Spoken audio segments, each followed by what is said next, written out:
You know, finally I get a chance to say good evening to all of you guys. You'll have learned what back-end pressure is, but I have to apologize. I'm Hoshika Sona from Cyber Media.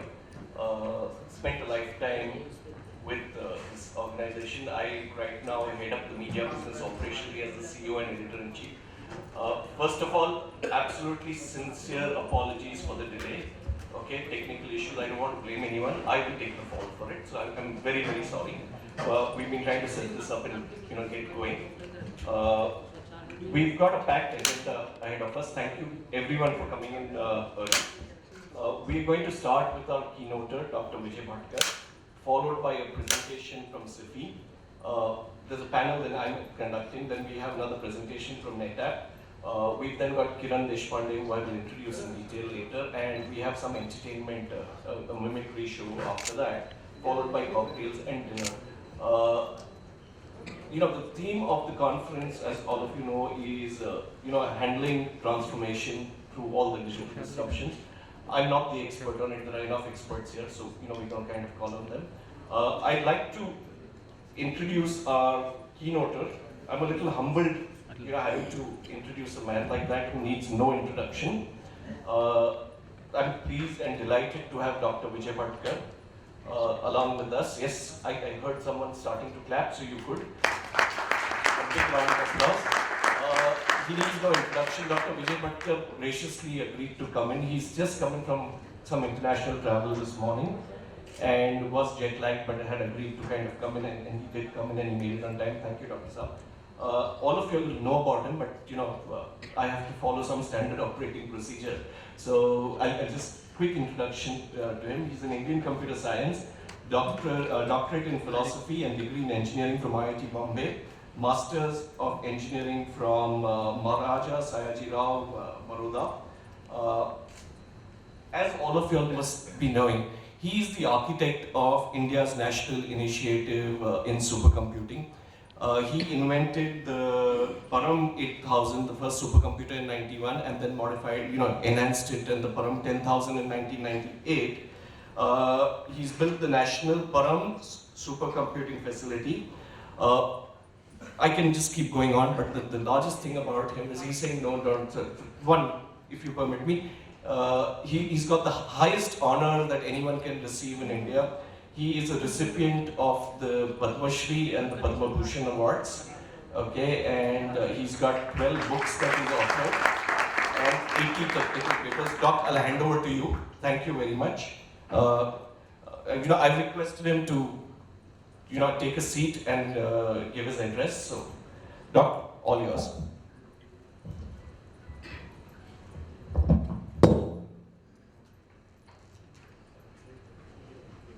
Sure, very good.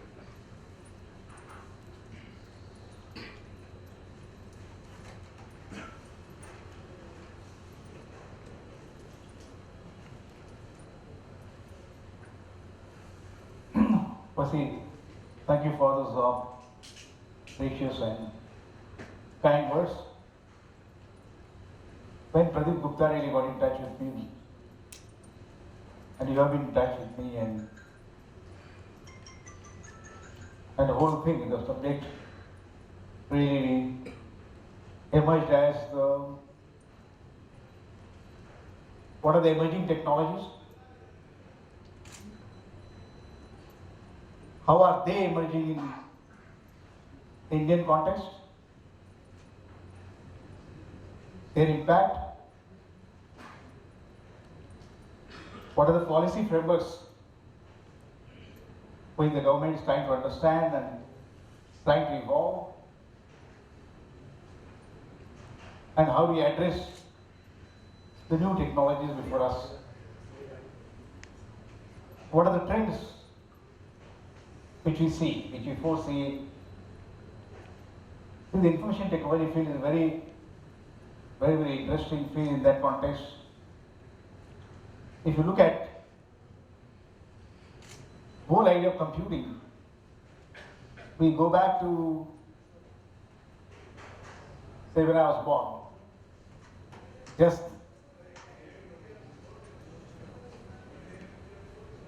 I had to beginning of the freedom that we were to see. And at that time, one event which occurs is we gain independence, and in a sense, really the electronics revolution starts. There may not be any correlate. At that time, one can say that when Alan Turing comes out, what is called Turing machine, the architecture of Turing machine, which we don't study deeply, but I think Turing was a very perceptive. He was conceived in India, but he was born in England. But he came on a great idea. Because he was working on the machine, he was working on the cryptography. But he came on with one perceptive statement that whatever the humans perceive and can understand,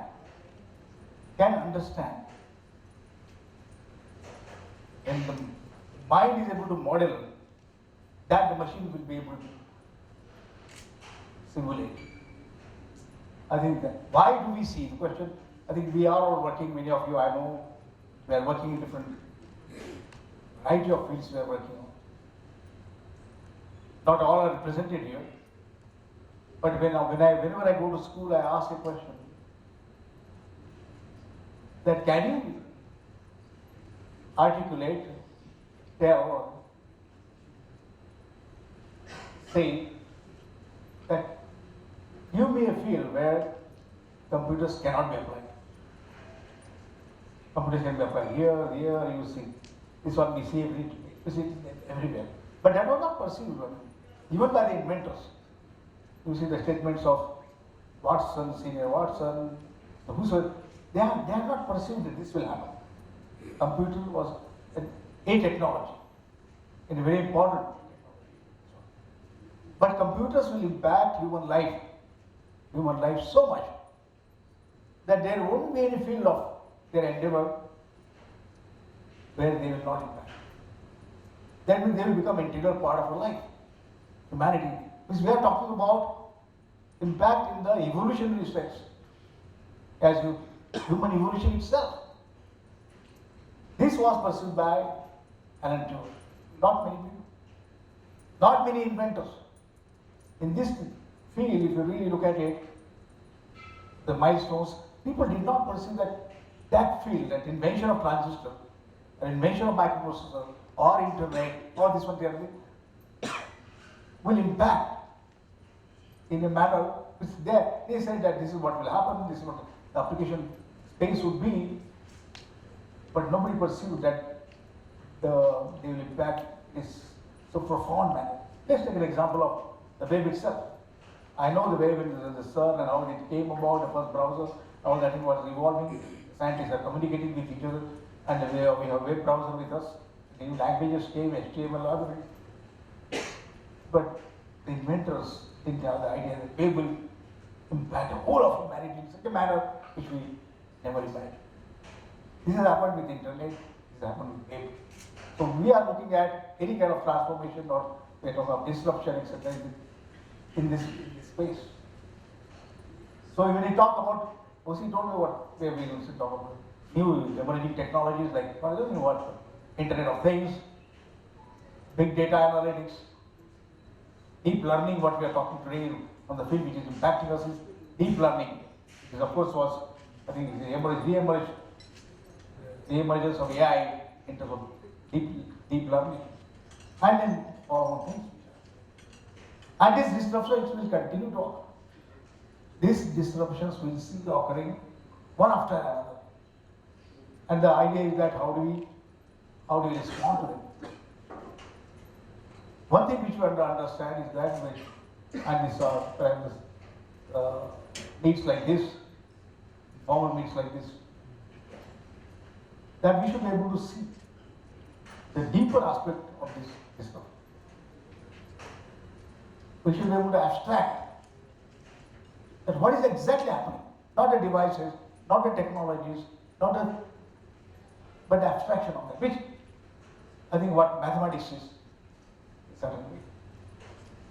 Don't look at from the outer aspect of it alone. This one what manifests, but what is the deeper aspect. When we are talking about these new technologies and how it is impacted, let's look at the impact of electronics and computing in the national context.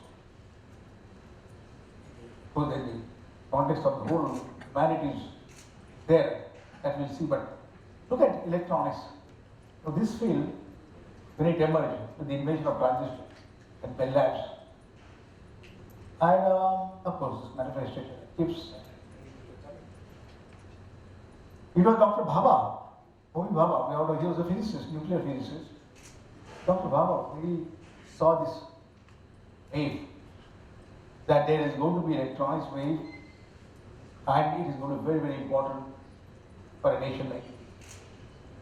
And he perceived at that time, persisted at that time of Pandit Jawaharlal Nehru. In fact, he made was that proposal he was made was that we should really look at electronics seriously, because the electronics was almost nothing. Nothing. We started. And we formed the Electronics Commission. That was, I think, in 1971. That was the time when we had gone to the transistor cycle, the chips, the LSI chips, and which ultimately, so happened that microprocessor got invented in India. Processor got invented in a very different context. Whole thing was a different context altogether. Ted Hoff and his team looking at the PDB lab, building chips for the calculators, and suddenly one idea struck. I have to design every time new chip. Why I can't put this whole PDB computer onto a chip itself? That idea, that simple idea which was a compelling reason for him to do something like that, and that created a processor. Core idea of microprocessor. And microprocessor, I think the coming on the microprocessor, computer onto a chip, which is like something like you are able to put your intelligence outside your body, outside your head, something like that, and you are able to interact with it. In a sense now, whatever I can think, I can program. If I can write on that. That was the main idea. Outside, when I write it in mind, that is one idea, because you have books and other things and paper and pencil but now whatever I can imagine, I can place and I can make it work the way I think. That is what the processor brought. So that's what the computer brought, but it made it now so pervasive. This was 71. And then I was at that time, I was looking at this, that I thought, oh my God, something has happened now. That this is the thing which India can really look at very seriously. Whatever we are now going to design, whatever we are in the field of electronics, must be looked at in that way. So one change which you want to bring in, whenever such transformation occurs, one thing which you should think of, the essential aspect of it, can we bring this into our national agenda in the electronics policy? Can we teach our students on this microprocessor, design with processors, design with processors of this kind? We will not go through the solid state machine, solid state front discrete devices, and all that kind of. We jump to that. That process we can we make it part of our education, for engineering college education. I think can be integral, and that's how the electronics started appearing. When I studied, many of you think that electronics was not even a subject when I was doing my engineering. And that was the time in the 60s.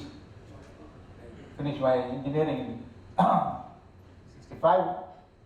At that time, electronics was not even a subject. And look at that, look at what has happened. Today's whole of engineering education, in a way, dominates with computing. We call it different names. Electronics, we talk computing, computer science, and engineering. We call it IT in many, many ways. Today, whole field dominates our education, almost teaching on every other discipline. So electronics began, started going on that kind of thing. Eras, Today, if I look at that, one industry, one technology that has significantly, as we know all appreciate, know is this tautology, repeating again, that this industry is morphed in from electronics to computing, to software, to IT, and its current form, what we have, has impacted India as a nation, India's image, and its economic role that it has played, what is it going to play? With now new perceptions, new national policies like digital India, with smart cities and all those things we have talk about. This thing what appreciating at a national level have played a very important role. We just discussing that when Mrs. Gandhi said we can form the Electronics Commission, we start creating, fail, start emerging that kind of thing. When I remember when Mrs. Gandhi suddenly decided in the 82 that we have, why can't we have colored broadcast? And why can't we make, when the national leader her belief or her statement that we will have colored television broadcast in 82, and I remember that challenge was thrown. We had only 2 channels at that time running, and we had no foreign exchange. At that time we had no foreign exchange. We could import like what other countries were doing, US, Japan, because the cameras and the television sets and everything else, we had no, can we develop that? That challenge was taken. So this one statement, most people at that time in the planning commission and the country, most people were thought leaders, they thought we cannot do it. We cannot do it. We don't have foreign exchange. We cannot develop this. We can develop software. Software means the content part of it, but the challenge, you see, you cannot make a vision. But a statement is made and vision is shown. It's not by technologists. It is a political statement that why can't we have? And then the color television revolution. We start manufacturing color television. On the assembly lines in the cooperatives, in the state sectors, you see that time, whole industry in 80s was completely state government. There was no private industry. Very little. Very little. The whole 80s, if you see, I think the building of the ECIs, ITIs, and the BEL, and the state corporations, and we began that. And actually, I saw this running that you design a television, color television, and we want to, it's just a goal, and let's put it together. Without knowing that the engineers are not taught that, having some lab takes an initiative, pull together, and starts up push manufacturing lines. That was, I think, the setting of the electronics, whole process. Why I'm giving this example is that this is what you call triggers, which are creating this some sort of the great disruption at that time, the electronics industry. It was Rajiv Gandhi when he came following certain events, which he came in that he was obsessed with electronics, toys, and it was playing that kind of thing, that why can't we have electronics, as well as a computer industry, why you want to do this one? And he said that he created that the policy, because the software policy came in, the computer policy came in, and saying in that trigger of whatever the things in that time, the IT industry, which was not, I think IT some very word did not exist. Information technology word itself did not exist. And we see the emergence of IT industry. This was one thing, and then one event which occurred. I think there are certain things which are ordained to happen. I can say that that the Y2K opportunity came before us. Year 2000 opportunity came before us. How it came, how it emerged, how India sees that opportunity. That is important. Can we seize that opportunity? And we are not doing anything. We are anything significant in software field. But India could do that. Some people imagine. Now I remember this event also. When you see that, happy to have worked in, say that we are creating, so we have developed that supercomputer, parallel computing, it's a new technology. Like Baba, I felt that you have training institutes to use this technology. Among the scientists, to do this kind of thing, programming frameworks and use this materials. And we had started this, doing something for very specialized way, the parallel processing. Suddenly he came in and told me that, no, we require software engineers in numbers. Really see this about the decade of the 90s, and we must be 10,000, not 1,000, tens of thousands, not tens of thousands, hundreds of thousands of software. It's a very short time. It may be available to us. Means that was the way we were looking at this. Now, can we create software engineers in that speed? That how do you create that? When we don't have computer science guys, graduates who could write software, who could teach software development processes. But even in our IITs properly, that says of course that computer science is there, but not what we're looking for. And I decided that we created a course. And they said, one just idea, another idea, what is the power of idea? The idea came in just walking on some hill here in Panchavati, and the idea, but who told us that only computer science guys or electronics guys can be so? Why can't be any engineer? Why can't be anybody? But first thing that every, whether it's civil, mechanical, this would be creating many graduates, why can't we train them? And like a factory. Japanese will talk of it like a software factory.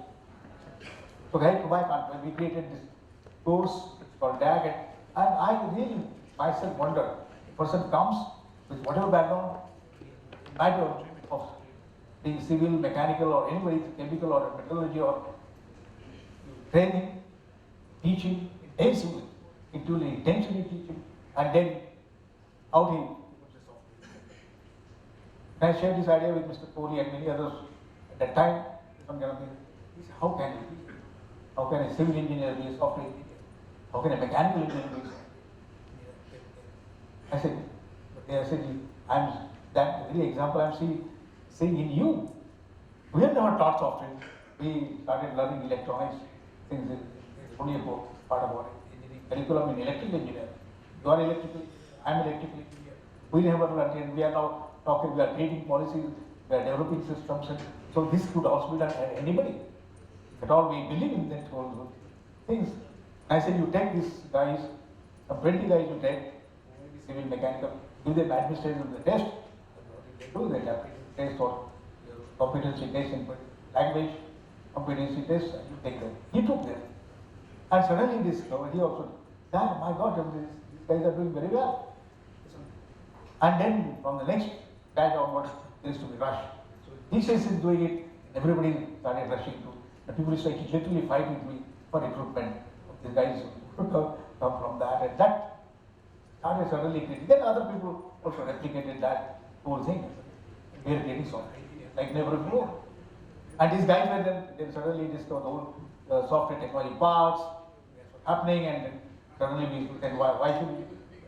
Why people were first thrown into US, a lot of people went with all these visas and started doing this. Then the idea of filling in the software technology parks, we started doing it here. So you look at this whole issue. So then of course the one statement I will give after that, when Atal Bihari Vajpayee became the Prime Minister, we were discussing and all the industry was involved, what India could do which had never done before. And this came from the industry like this, IT industry, that they came with that there is one field which can really shine is information technology. And he declared information technology is India's tomorrow. He said, maybe very bold or audacious statement, IT. This one. And then we made set of recommendations, set of things what could be done, which was in a democracy like that, it was possible to penetrate, but we got them implemented. The IT revolution started. 1998, $5 billion exporting, it was not doing this kind of thing earlier. Now, $5 to $50 billion. That was the goal put across, 5 to 50 billion, 10 times, 10 years. India had never done that, and no country had done that at a significant jumping from that. And we, industry actually exceeded in 2008 at $50 billion goal, and we saw this happening. And then this continued further. We saw the growth rates which we had never seen in any sector, and we are facing now a newer challenge of really this cannot be sustained, and what should the future strategy, what we should be doing. New technologies were in the meantime coming, we're learning, adapt, learn, go fast, move, compete, the whole thing is. And India done, I think, very well in terms of, we may criticize ourselves that we have not done technology, but we did not realize again, the paradigm shift is that the economies are going to be service economies. It is not technology or product-based economies. It was service-based economy. Service is something we never understood is science. What is service? Science of service. If you go deeper, there is a science of service because we have not done that. We just it's like a jugaad we did, got into it, and we started doing and establishing the service organizations, and which contributed to this. But we must recognize that there is something like a science of service, which we still coming to grapple with. What is it? Technology of service. What we did. So it's not that we have not done products, tips, some kind of this ways. That's a fact. We may have contributed to the inventions on other soils by doing this kind of thing, part of the things like that. We have not done that, but we have done very well in understanding this animal part of service. This flexibility, which Indian software engineers could do, and this one, and this amorphous nature of it, and we understood somehow and evolved it further. Today, I think going beyond that, this field, I think we are talking today what are the current things which we see before happening. In the meantime, the spread of mobiles is, despite the scams which it was for entirely different reasons, it is doing extremely well in the mobile space. And then, of course, people wondering how India is treating this, and it has been so pervasive. Its policies they were evolving. Many countries were also trying to look at very seriously until the scams thing some scams and big setback. What could we have done? Because we have really quantum leap into the whole thing. And the emergence of the new technologies, not technologies, but the new services in the telecom space, they were hit full industry, and they were 10 years setback. And I think they're trying to recover from that. It is in this space we are today looking at this. Few trends come before us. We are looking at. One is, of course, the great impact of the phones, mobile phones, and their smart capabilities, which will come in such affordable format. I never imagined that one day, in the what we are working on parallel computing, highly specialized technology, supercomputing, will actually sit in our pocket. I knew that this is going to happen in the things that computing power will double, Moore's law will apply, this will happen all that time, but it will sit in my pocket. So the supercomputers which you mentioned, which have that computing capability or that memory or that kind of storage will actually sit in your pocket in the form of, it will actually be parallel processing in a different sense, not in the computing sense alone, but in the very, so many things will be, so many aspects or many tasks will be processed in a concurrent way. Now this is one, because one knows that smartphones impact, pervasive impact on whatever we are doing, mobilization, this one. So whatever you are doing in our field, that now recognizes mobilization, whatever we have done with ERP or this software automation, whatever big thing must be, that's smartphone, which it will do. The second thing which is happening, of course, smartphone is not this communication technologies are supporting the bandwidths of that kind, supporting the multimedia capabilities of that kind. We have gone to all these several generations of 2G, 3G, now 4G and emerging 5G technologies, and their impact and their possible connectivity. And that connecting everyone. We already exceeded people on the planet. We have more phones. I think like India is exceeding also very soon. We have more phones than the number of people. We have more phones. That impact we can perceive of whatever. Second thing is the impact of what we are seeing, what people are talking is that, and what is emerging is that it's not internet of people alone, connectivity of devices or like computing and laptops and smartphones, but now internet of things. I think one of the topics which we are discussing maybe IoTs. IoTs is coming in such a pervasive form. People like, this say that, and this will happen. Every device or every artifact will become intelligent, and what will happen? Now, Internet of Things in various forms. Devices, the imaginations, how it can be connected, and whole environments people are talking about can be connected everywhere. Like you said, that intelligence will be embedded with it. Anything you make can be embedded, and networks will exist for that. Then now, security issues come. How IoTs, which is the trillions of devices, trillions are now, we're not talking about billions, we're talking about trillions of devices, trillions are connected to wireless networks, and then associated power issues. There are things, that's a huge intelligent space we are talking. It's good that at this time, when we are trying to rebuild our infrastructure, I think infrastructure and services, I think the Prime Minister has announced Digital India. I think the larger perspective is this would happen. How we are going to seize that opportunity. What is going to be there? So Digital India infrastructure, the smart city, connectivity to villages, the Gram Panchayats, and offering all services on your mobile. So this is a very important step and very important opportunity to look at our businesses, look at our industry. That is it. And we are talking about scale like that. Here the population. The Prime Minister often talks about democracy, demography, and demand. I think that is the uniqueness of our thing which we must take at which advantage. The great democracy, existing democracy, living democracy, vibrant democracy, in spite of all kind of problems. It's not things. Demography. That opportunity is for the century. It's for the millennia. For this century. If we do not use this demography framework, youngest population of the world, something, we cannot really make use of that, then we are lost. And this does not come. The millennia will go. This advantage will not come. This, and of course, population great demand, which we present in the whole world. This has to be that in this context we are talking. So challenges will be how to make this empower society, digital literacy. Don't go for literacy alone. It's a big challenge. When I used to be deeply paid when the software technology parks in Hinjewadi, in Baroda, in Bangalore, and I used to send people from CDAC.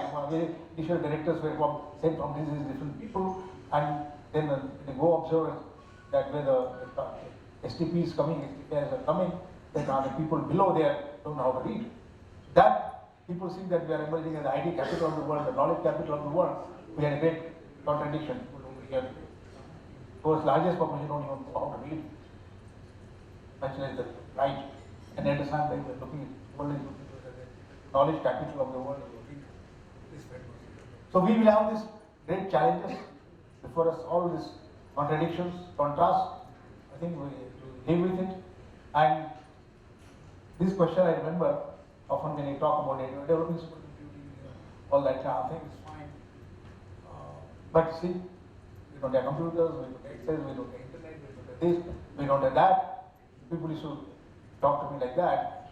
And the question is that whether you want to do this or you want to establish these STPIs or these kind of parts of these kind of smart cities when every city is handling 40% of the population lives in the slums. So how do you tackle this? People also talk. Our cities are not livable. Forget smart cities.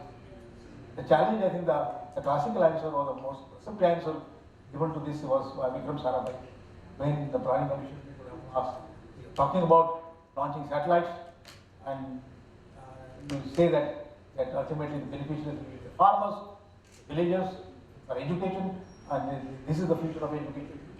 But we see that we don't take talks and this one. Where to allocate budget? Where to allocate this budget? Is here or here? Or chalks, or blackboards, or teachers, or satellites and scientists and ISROs and other things. That was the thing he said. The Planning Commission is sitting here. You must see that. The answer is not this or that. Answer is that you have to do this as well as that. It's a simultaneous situation to be solved. If you are really looking at it, it is not that problem will solve first this problem. Later on this problem, no.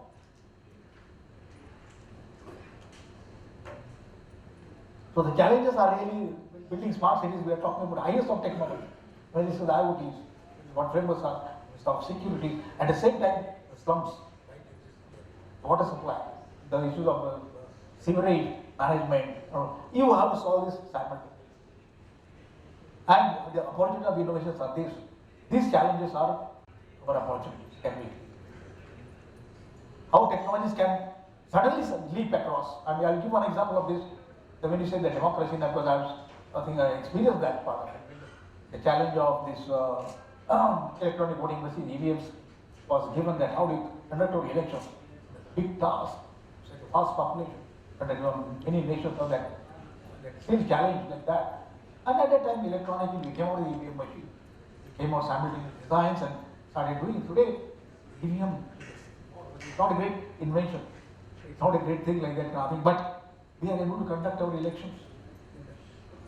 Such a large population, you see the sort of people carrying on elephant and carrying on all that machines, and we are doing it. So how these have become unique examples, how this challenge of taking the 21st century India we can address using this, using our innovation ideas. Apply our innovation ideas. We are not applying our innovation ideas to these problems. So when I became the chairman of IIT Delhi, we look at that kind of how they were created, and great institutions were created with their no skills. But we are not applying our minds solving those problems at all. None of us. None of us take the problems of now this is the problem. This is the problem of our slums. This is the problems of our villages. This is the problems of our agriculture. Why not we? We never applied those technologies to even thought. No, so innovation should be addressed to let us engage our students with the technologies of this. There are new technologies, new emerging. First, for that, of course, you have to understand life and this and that. You go to villages, you live with them, you understand the problems. So many people are doing PhDs. Let us do that. Again, that was Unnat Bharat Abhiyan was proposed in that context we are talking about. This. So I think you see interesting value of it. One is Swachhata Abhiyan, the basic cleanliness. Is connecting people, the poor people. 70% of the population even today lives in villages. Their livelihood comes from that. Livelihood comes only from that, agriculture. Though it may not contribute to the GDP, it is a business opportunity, what you might look at it, but that's how the country is, that's how the nation is. We need, and if at all, it could be empowered, it could be get more productive, and suddenly there will be leaps which were never seen before in any industry. Today, I also want to tell one thing which I am saying, that bold statement which I mean, I have seen in villages and I lived in this kind of thing, that the future of IT may be in agriculture. You will see yourself living on the fields because it is not sustainable. Today, in many ways, the growth is not sustainable. So many people their aspirations are linked with it. Jobs are not linked with this because in one thing happening, one technological change is man is obsoleting himself. Man is obsolete. We are developing. The one thing we are doing scientifically is that we are obsoleting ourselves. So what we see that happening in automation, our manufacturing is fully automated, getting fully automated. Then you see many of us come from manufacturing. Please, I never imagined this will happen so fast in the country like India. Now, manufacturing. Now the office jobs are getting automated. The way of things are thinking cars, this, that, all that thing. Man is observing himself. You see many cover pages of economists and many things like that are there, that we have technologies, but no jobs. No jobs which will be there. What should be there? It is here, I think, what is happening. Another thing in the human evolution is that what is emerging is the bioeconomy. It is not the economy of main materials and money. It is not that economy. Future thing is bioeconomy, biological life. And one of the manifestations is agriculture for that. Energy or this food and many things like that. So in that context, I think I see transformation occurring of that kind. Impact of this bioeconomy on our what we call technology, like information technology. Their own future is also in living systems or biological systems or biomolecular systems, what you know, nanoteknologies of nano info technologies. That's how the future will be. So I think there are things we will have to face it. We must be always prepared to learn. I think only way is that, okay, what will happen, what will be disruptive, no. Anything may occur in this will happen. I am prepared to, I am learning. I will be continuous in learning. I see the opportunities like this was given to me. It is a learning opportunity for me. I'm not looking at that I have to say something I know better than you or I. It is an opportunity for me. Okay, now let me see how at the age of 70 I must see that what is how this happens. Can I see what is the essential aspect of it? How I can contribute to that thing. How it is I have a joy of learning of this. So I think 21st century I believe is India's.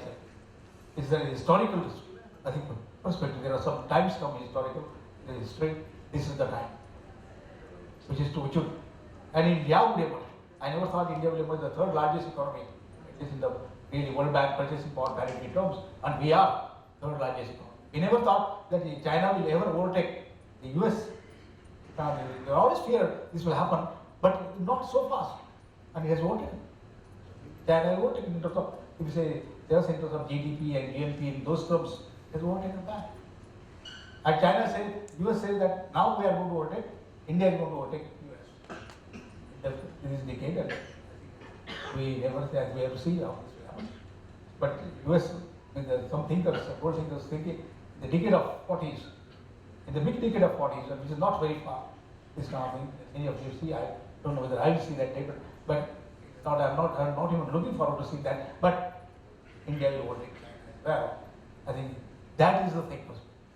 And maybe in the mid 40s or 47, India celebrate independence. This one, India will have gone ahead of China and emerge really the largest economy of the world. This will happen also with science and technology. And one of the roots is, of course, what new technologies which are emerging and seize those opportunities. But that is not important. I will say that what is seeing that coming, India, the world requires a direction today. Is where are we going? Where is the technology taking us? Where are we going? Where humanity is going? I think these were the fundamental questions we asked. Why are we going? And these were the essential the questions. I think this nation or these people we really began. Why am I going? Where am I going? What is the purpose of my life? I think these questions are now emerging, which is very, very good. Attaining the affluence, wealth, what is the worldly wealth, these questions are coming. It is here India has answers to that question. Think. I think we require India to set that direction. Not when the Prime Minister says Vishwaguru said that can India emerge? Not the richest nation, not the most powerful, not the but the nation which will show direction to the world and itself and the world and work together, and not like nations competing with each other and this one and all that what we have seen so far, that reckless competitions in what I don't mention that whole issue of climate change, that you and your technology, you are very intelligent people. I ask this question in Stanford and Harvard, how this change is when you have Paris Convention, we have Rio and this one and say we have no solutions. Until this time, we are still fighting. When we know that we are not going to exist. You yourself, scientists are saying, great thinkers, that in 21st century, humanity will not exist. We have come to that. Why have we come to that? Why we are not thought of this one? That with the use of science and technology, we will come to a stage like this. So what is wrong? We have great universities, but we don't ask that. We never ask this question. So I think it is these questions which will answer first, which had to be answered first. Why are we doing all this? What is the thing? Where are we going? So it is again boils down to developing the man, next generation man, or humanity of thing. What is the thing? Teaching them that. So that's what I'm talking about Vishwaguru, is that, not this technology or that technology or going on moon and further planetary motions and all this kind of thing. That will be the viability. Finally, I would say, as information technology professionals or learners, look at our ignorance. Today, when in science and technology we talk about that, why we say science, what are we talking about? Can you measure it? I think the fundamental question, can I measure it? Can I define it? Can I measure it? Can I control it? That's the thing. When you're talking of something, that's science. Can I define? Can I measure? Can I control? Can I work with it? You see, information technology, total risk. We cannot define, ask anyone to define, at least I don't know the definition of information. How do I define it? I don't know how to measure information in terms of a measurable unit. This information is, so then we will have knowledge, I cannot measure it. I know how to process it. Somewhere I know how to process information as we perceive it. But how information translates into really say what we have to do, the areas like deep learning coming in. Data, from to structure to structured data in which what is that thing, why the structure really gives meaning to the data and how there is value to it, like that. And we have knowledge, that we talk about knowledge based society is another thing. So these are the challenges. So whatever we are doing, I would say only one thing, let us try to ask these fundamental questions also. Am I understanding? Am I understanding whether we are working in manufacturing, whether financial services, whether these things like that kind of thing. And this was called in the Indian tradition Purushartha. Our meaning, our things are meaning. What is that meaning to? That we have got structure, what is the meaning, that deeper meaning to this? Us, what I am doing. Eventually the purpose of life is giving meaning to life, meaning to existence. And not just some basic but supreme meaning to what will people call it Paramatma, supreme meaning to your life. What is that? This you can see in whatever we are doing. So I think it is meaning to our own life through our profession, through our whatever we are doing, what we are working, how is the purpose. All are aspiring. Otherwise, at the end of it, we'll say that I did nothing in my life. So that this is what I really I didn't want this. I think this should be our purpose of our organization. Thank you so much for calling me and sharing my ignorance with you. Thank you so much.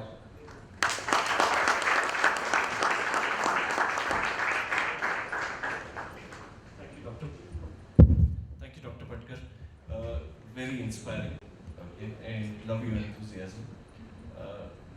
God bless you, and the next. I hope you get to see the 40s with the same energy. I'm sure. I'm sure a lot of you have a lot of questions. So we've got limited time, but can we? Any hands up for questions right now? I can't see. I have a question. Okay, I have one question. Okay. I think, and it's a realistic question. That's. I wouldn't say I'm concerned. I'm anxious. Okay.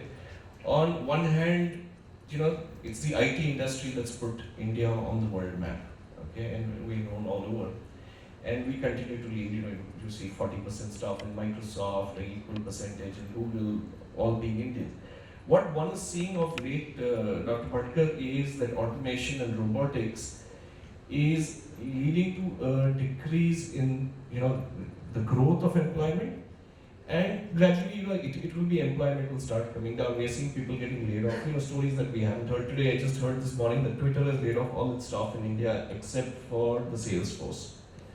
How do we, and considering our you spoke about democracy, demographics, okay? Our demographics needs us to get a lot more employment, 12 million jobs a year. How do you see this automation and robotics panning out, and how do you see us? We've always coped up with anything that had to do with technology from pre-Y2K days, but how do you see this situation panning out now?